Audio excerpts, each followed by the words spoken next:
Hey fam, this is Lou and you're tuned into Easy Rock. Hey!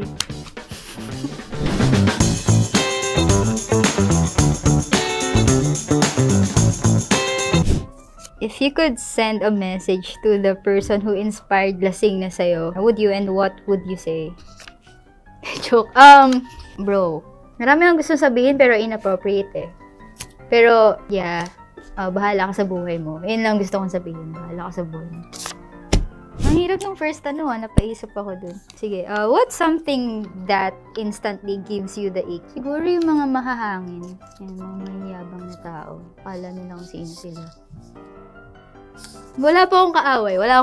Guys, wala akong kaaway. Yung mga ganong type of tao lang. What's a song you wish you wrote? Mundo by Four of Spades. Kasi grabe iconic nung kantang yun. Siguro hanggang tumanda ako may mga nagko-cover band pa rin nun. Yeah, Mundo by Four of Spades. Who's your dream artist to get drunk and write a song with? Kichi Nadal talaga. Imagine kami one-on-one, tita, tapos pamangkin. Diba? Parang feel ko talaga, yan yung pinakang dream ko, makainuman si Kichi Nadal and makakollab. Baka naman, Tita Kichi, collab tayo soon. Ako po si Lou. Ayun. Next. What's something people would be surprised to know about you? I love trees. Mahilig ako sa mga puno. Tawag nga sa akin ng mga kaibigan ko, Blue Rocks. Kasi I speak for the trees. Mahilig. Pag may mga nadatnan ako mga puno along the way, ganyan na inaalam ko, ano yung mahogany ba yun? Mga, ayun, yun yung mga ginagawa ko pag wala akong magawa sa buhay. Gaaral ako ng mga puno. Oo. Hindi siya weird, guys.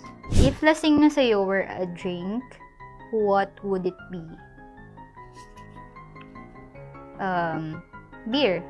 Any type of beer. Kasi, first of all, hindi ako nag-gin. Beer talaga.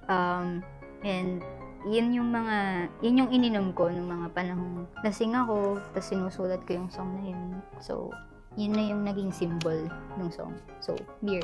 What's one line from your song that still hits you every time you sing it? Siguro yung sa lasing na sa'yo, sana ako na lang.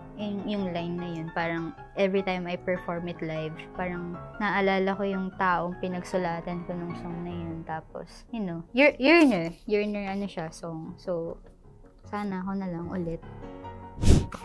What's your favorite movie? Lord of the Rings trilogy. Ayun, the best movie. Over Harry Potter, guys. Sorry, makakancel ako dun, pero Lord of the Rings talaga. Ayun lang. Yeah. Hi, this is Lou. First of all, I would like to thank Off the Record, Sony Music, Amplified Entertainment, and Easy Rock for having me here. Please follow me on Instagram, lou.marzan. On Facebook, just Lou, L-U, all caps, and on TikTok, lou.marzan. Remember someone today with Lou. Bye, fam! Hey, thanks for watching! For more exclusive videos and artist interviews, you can check out all our videos by clicking here. And don't forget to follow us on our social media accounts too. Links are in the description below.